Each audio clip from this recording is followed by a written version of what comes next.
भाजपा पश्चिम बंगाल के अध्यक्ष सामिक भट्टाचार्य कहते हैं यह बंगाल की मौजूदा स्थिति है। आज कोलकाता के पास एक पार्षद ने किसी की पीट पीट कर हत्या कर दी, इसीलिए इस पर व्यापक चर्चा हो रही है। लेकिन 2021 के चुनावों के बाद 56 भाजपा कार्यकर्ताओं की हत्या कर दी गई और 27 महिलाओं के साथ सामूहिक बलात्कार हुआ। सीबीआई जांच जारी है, फिर भी पुलिस सबूतों को नष्ट करने में लगी है। এটাই তো এই মুহূর্তে বাংলার সামগ্রিক চিত্র। আজকে কাউন্সিলর লাথি মেরেছে কলকাতার অনতি দূরে, তার জন্য এটা নিয়ে চর্চা হচ্ছে।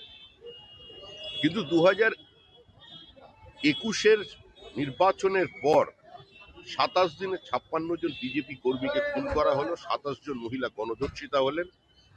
ভোট পরবর্তী হিংসায় সিবিআই তদন্ত হচ্ছে, পুলিশ সহযোগিতার পরিবর্তে সাক্ষীদের হস্টাইল করছে, প্রমাণ লোপের কাজ করছে, যে কাজ আরজি করেছে।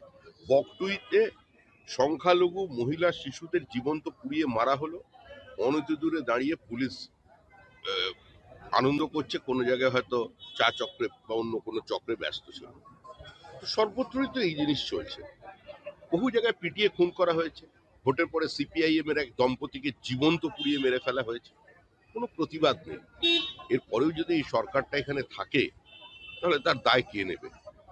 এখন কাউন্সিলর পেটে লাথি মেরে ফেলছে, এরপরে ক্যাবিনেট মন্ত্রী কোনো কারো পেটে লাথি মেরে ফেলবে বিধানসভার সামনে, সেদিকেই এগোচ্ছে পশ্চিমবঙ্গ। টোটাল লনেসনেস।